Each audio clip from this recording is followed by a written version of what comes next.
Hi, I'm Richard Rogers, and I absolutely hope that you enjoy today's spiritual message. You know, we at Unity of Phoenix Spiritual Center are committed to helping people live better lives. We're going to provide you tools over and over, spiritual tools that allow you to live your best possible life. And if you want to leave a donation to continue to allow the work that we do to support other people just like you, we say thank you. Thank you for your generosity, because this ministry is committed to making the world a better place. Okay, you ready for today? Okay, so this month we're focusing on thrive, right? And I want you to really look at your commitment in your life to thriving. And to really begin to play with this idea that I believe that each and every one of us has more room to thrive than we're currently experiencing. Can I get an amen? And what I really want us to look at it as we go through this 5-week series is to really look what it means, what it feels like. How do we live this in a greater possible way than maybe we ever have before? And we began the first week and we talked about well-being. And that the first idea of this one, first idea that we focused on is that we really need to make sure that we're taking care of the basics. That if we're really going to thrive, if we're going to live our best possible life, we got to take care of the basics. And I said the basics were meditation, sleep, and movement. How many of you have been working on those three things? Right? So meditation, sleep, and movement. When we take care of the basics, everything else, we actually have the horsepower to do what's next. And then last week, we focused on wisdom. Right? And the idea about this was that when we are accessing the deeper levels of our own soul, that one of the byproducts is that we get intuition, we get wisdom, and that we can't live a fully successful life without being able to tap into God, without being able to tap into our own inner wisdom, without being able to access the mind of God.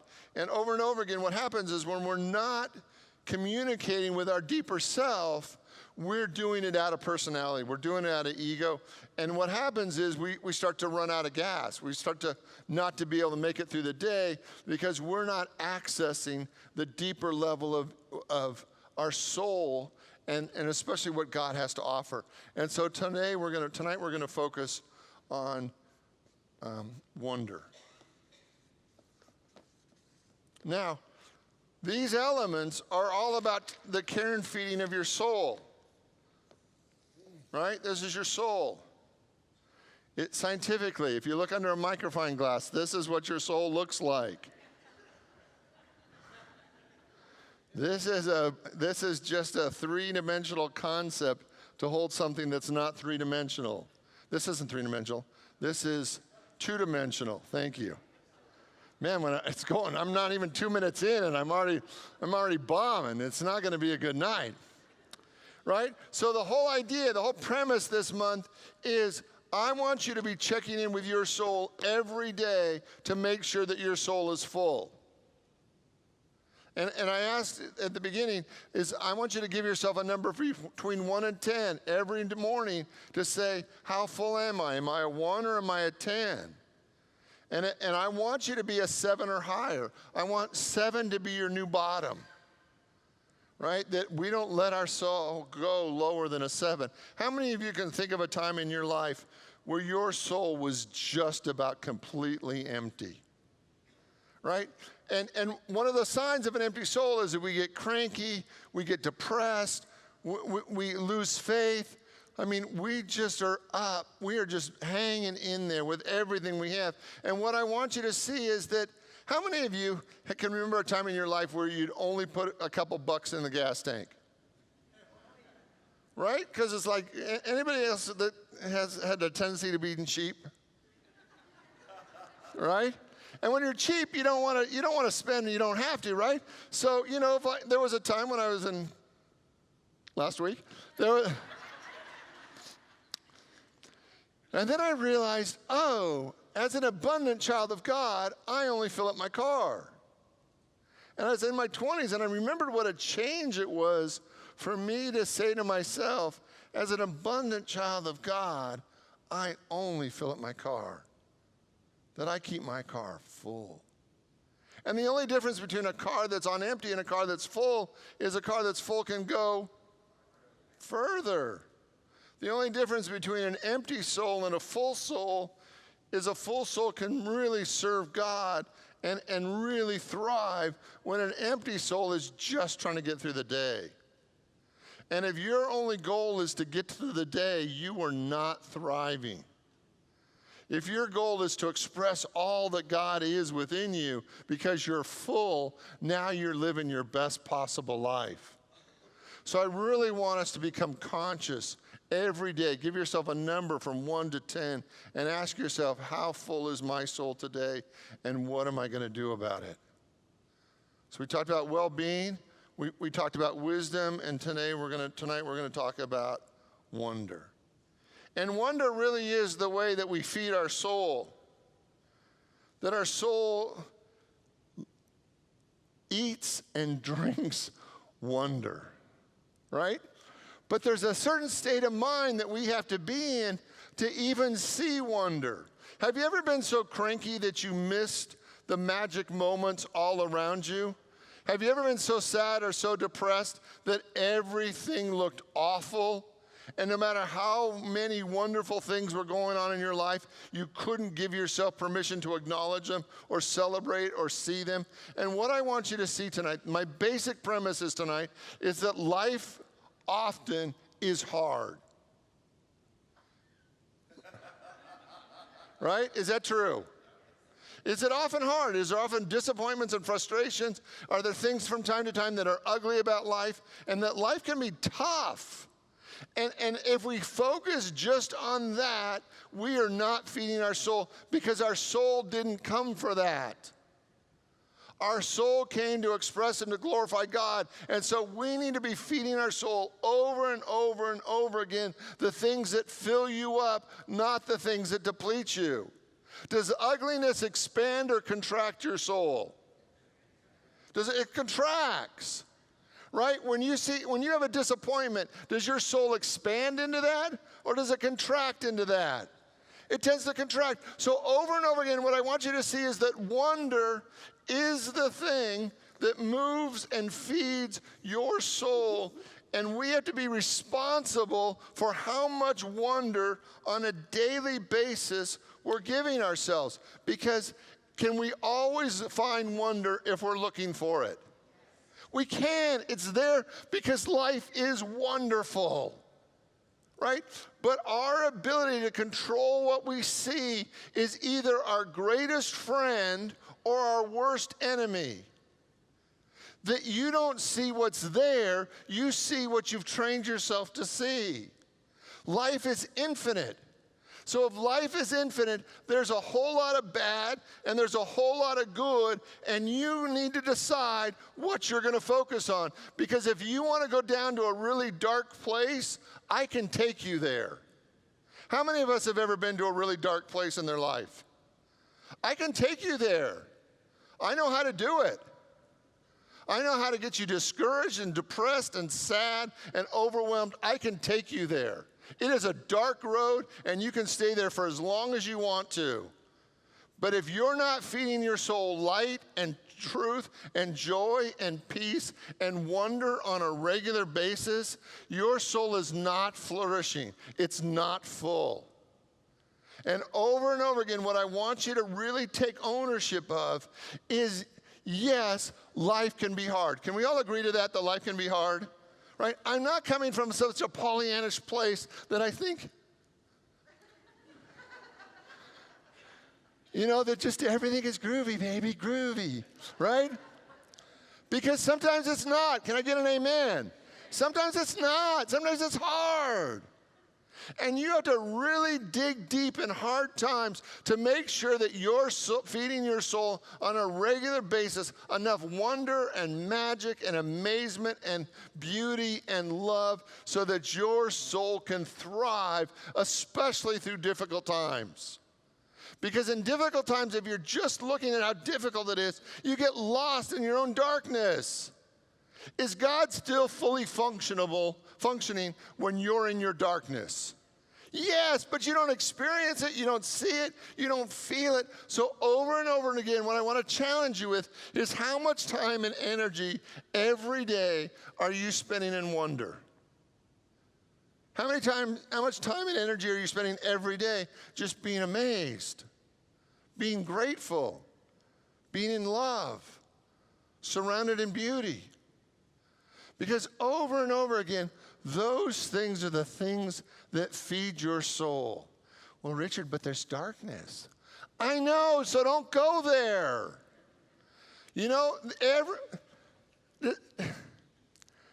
does pretty much every room nowadays have a light switch? Can you remember the last time you were in a room that didn't have a light switch? Right? Every room has a light switch. So do you have a God-given right to stay in a dark room for as long as you want to? But every room now comes with a light switch. It's almost mandatory. They don't build rooms anymore without light switches. And if you flip the switch, what happens? The light comes on, and it's a miracle. Like 150 years ago, it would have been an absolute miracle if we could have gone over to that edge, flipped that light switch, and all the lights came on. And it's the same is true spiritually. Yes, you have a God-given right to be in the darkest place you want to be. You have a God-given right to say life is terrible and awful and I don't want to do it anymore. Yes. But what I want you to see is that there are so many other places where you could turn on the light, where you could look for the good, where you could let yourself be in wonder and in love and rejoice and give thanks that there's wonderful things in the life. So over and over again, I know you can make a case that life is awful. How many can think of a time in your life where that was your dominant belief, that life was awful? Anybody? That life is awful, right? And you can always find people that will stand in agreement with you that life is awful, right? Because we're infinitely powerful. We get to create whatever we want. But the moment we begin to change the way we choose to celebrate life, everything begins to change because we can actually feed ourselves the wonder it wants. Okay. St. Augustine said this: men go forth to wonder of the heights of mountains, the extent of oceans, and the course of the stars, but to omit the wonder of themselves. How many of you like rain? I do, man. I've lived in the desert long enough. Now, when we lived in Florida for 4 years, about September, I was pretty much done with the rain, right? But living in the desert, I love the rain. The rain, you know, Native Americans, the rain was a symbol for the abundance of God, especially in the Native Americans in the Southwest, because with the rain was the promise that they would survive. And so now when it rains, I actually feel that sense of being blessed. There's a poem by Albert Hofstadter. That's a tough name to say, but this is the poem. We forget that we're mostly water till the rain falls, and every atom of our body starts to go home. I love that, because there's just so much truth in it. And that what I want you to see is that over and over and over again, your soul was designed to be in wonder. Walt Whitman said this: after all, the great lessons is that there are no special natural sights. Not the Alps, not Yosemite, or anything else is more grand, more beautiful than the ordinary sunrise or sunset. The earth, the sky, the common trees and grass. You know, when Jill and I moved to Florida, they have a different religion in Florida. They do. It's the religion of sunsets. And if anybody lived in Florida? And in Florida, especially if you live on the west coast of Florida, when it's about time for sunset, everybody comes out in droves. Do you remember that old movie with Nicolas Cage where the angels would all go to the beach at sunset and watch the sunset go down? Well, in Florida, on the west coast of Florida, that's what happens. Everybody comes out. Some people bring out their chairs, some people just bob, but everybody comes out and watches the sunset. And some of us would come out just a few minutes before sunset. We'd watch the sunset till it got dark, and then we'd get back in our cars and go home. And it was the most powerful thing, because every day you would go look at the sunset and you think it would be the same.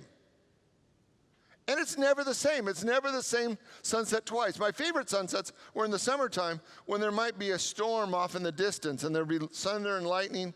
You couldn't always hear the thunder, but there'd be lightning and you could see this incredible storm coming and the sun going down and it was fabulous. Our soul needs to be in wonder.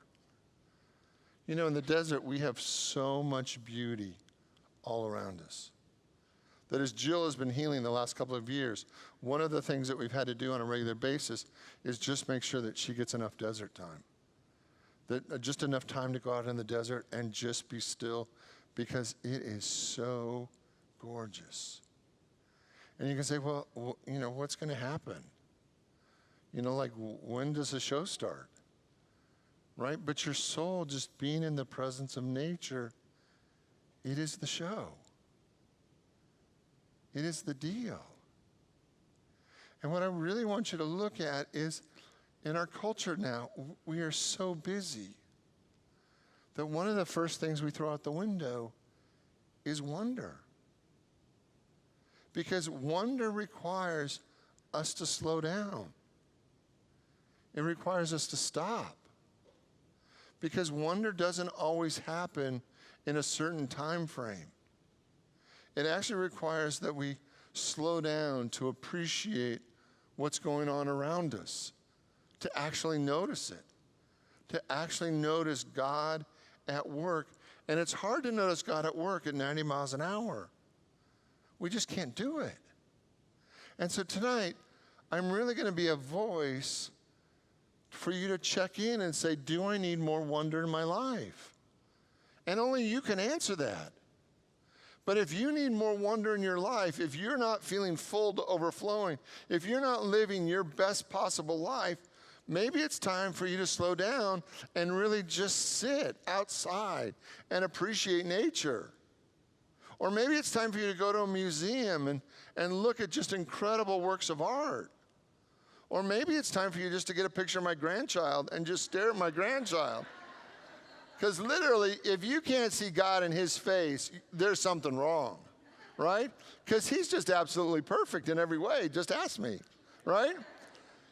So what I want you to really look at tonight is I want you to really look at how much you're feeding your soul wonder.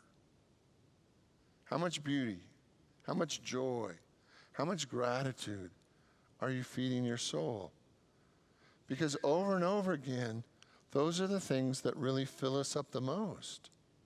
And there's two areas that I really want you to focus on. The first is love. And love has this incredible power of leading us to wonder. Do you remember the first time you fell in love? Do you remember? It might have been a few weeks ago or months ago or years ago. But the first time you fell in love, right? That even the peanut butter and jelly sandwich could taste spectacular, right? Like in the presence of love, everything becomes sharper and brighter and more beautiful and more wonderful. That's what love does. Love actually moves us out of all the places that we've come unconscious and numb and disengaged, and it moves us back into life. And the other way that I think is phenomenal is my favorite aspect of God is beauty. I love God as beauty. And there is so much that is beautiful in the natural world and in the man-made world that is literally beautiful. Like if you go to work, if you go to a museum and you look at art that is just staggeringly beautiful. Now, some of the modern stuff, I don't get so much. I don't get kind of that same, well, there's a man sitting on a toilet. I don't really understand that as art. But there is art that actually lifts your soul to higher ground. And that's what I want for you. I want you to be taking care of you. I want you to actually be having art and music that feeds your soul. And the requirement of that is that you have to actually be conscious. Do you know what I mean by that? Like, if you don't know that you're empty, if you're not conscious enough to know that you're empty, it's very difficult to get you full. Is that true? And if you're empty and you don't know the things that your soul needs to be full, that's very difficult to get full. So what I really need for you to live your best possible life is to be conscious enough to know what's going on with your soul. On a scale of 1 to 10, every day, where is your soul that day?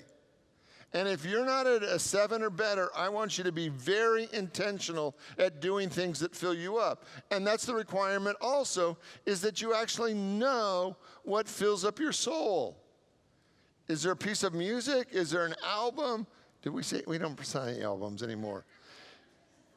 Do we say albums? Okay, is there an album that feeds your soul? Is there artwork that feeds your soul? Is there digital imagery that feeds your soul? We've got some for you. Shoot them up there. You ready, Lily? Here we go. That's what I wanted. Give us the next one. Not my grandbaby, but a grandbaby.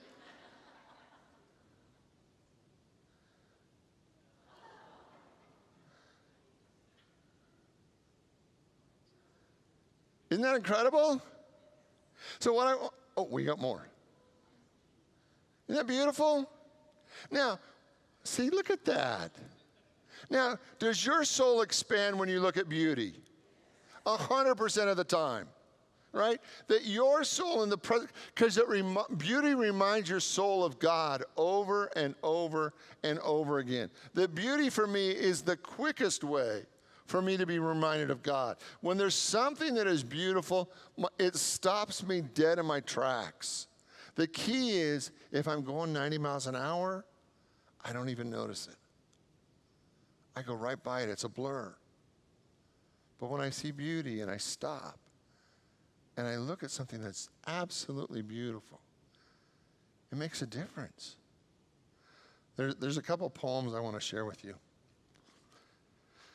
that have just been meaningful in my life, and they take me to a place. And the first one I actually wrote myself, and so it's a little, some of you have heard it. It's called The Wild Song.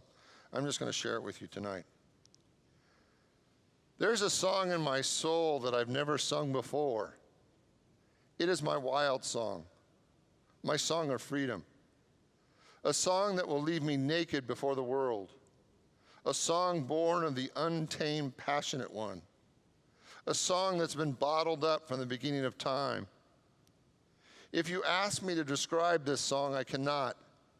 Describe the song of a whale or the trumpet of the elk or the cry of the hawk.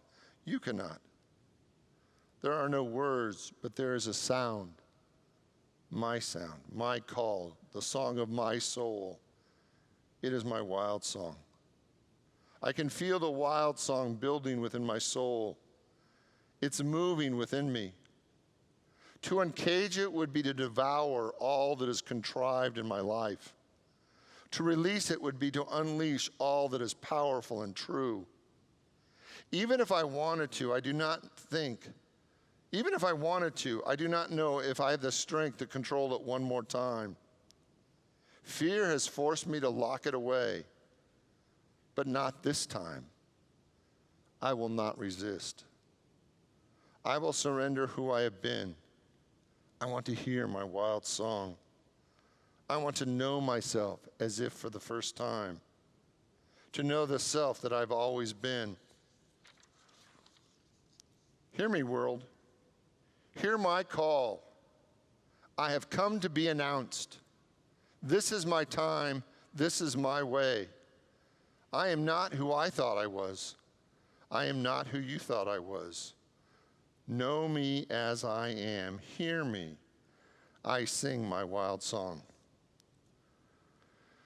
It's another poem that is actually my favorite poem. Thank you. There's another poem. Has anybody ever read David Whyte? He's an Irish poet, lives in the Northwest. David Whyte is fabulous. This one's called True Love by David Whyte. There's a faith in loving fiercely the one who is rightly yours. There's a faith in loving fiercely the one who is rightly yours, especially if you've waited for years, and especially if part of you never believed that you could deserve this loved and beckoning hand held out to you this way. I am thinking of faith now, and the testament of loneliness, and what we feel we are worthy of in this world. Years ago in the hybrids, I remember an old man who would walk every morning on the gray stones to the shore of the baying seals. And he would press his hat to his chest and in the blustering, salty wind, say his prayers to a turbulent Jesus hidden in the waters. And I think of the story of the storm and the people waking and seeing in the distance yet familiar figure far across the water calling to them, and how we are all preparing for that abrupt awakening and the calling in the moment when we have to say yes. Except it will not come so grandly or so biblically, but more subtly and intimately in the face of the one you know you have to love. So that when we finally step out of the boat toward them, we find everything holds us and everything confirms our courage. And if you wanted to drown, you could, but you don't. Because finally, after all the struggles and all these years, you don't want to anymore. You simply have had enough of drowning, and you want to live, you want to love. And you'll walk across any territory. You will walk across any territory, any darkness, however fluid, however dangerous, to take the one hand, the one life you know belongs to you. Don't you love that? I love that. Okay, so you ready for your homework? So here's the deal. I want you to be 100% responsible for you being full. I want you to actually know every day on a scale of 1 to 10 where you are. You full or you empty? Are you a 1 or are you a 7? And if you're 7 or less, I want you to be so responsible for your soul that you're going to give your soul whatever it needs that day to get full. Whether it's art, whether it's music, whether it's a good conversation with a friend, whatever it needs. If it's a 20-minute hike, whatever it needs so that your soul is full. And I want you to be so conscious that you know where you are and you know what you need. Will you say that with me? I know what I am and I know what I need. Together? I know what I am and I know what I need. So here's the deal, right? That whatever your soul needs to be full is 100% your job. Can God work any harder trying to get you full? Has God given you a life that is 100% available to fill you up? Yes. So whose responsibility is it for you to live a full life? It's mine. It's yours. So your homework this week is, again, I want you to give yourself a number every day, 1 to 10. And Richard, I don't know how full I am. Well, then guess. Right? It never gets more difficult than that. Well, I'm not sure if I'm a 4 or a 4.5. If you're not a 7, it doesn't matter. Right? Well, now, is this what an 8.5 feels like? Or is this a 9? Right? I don't care.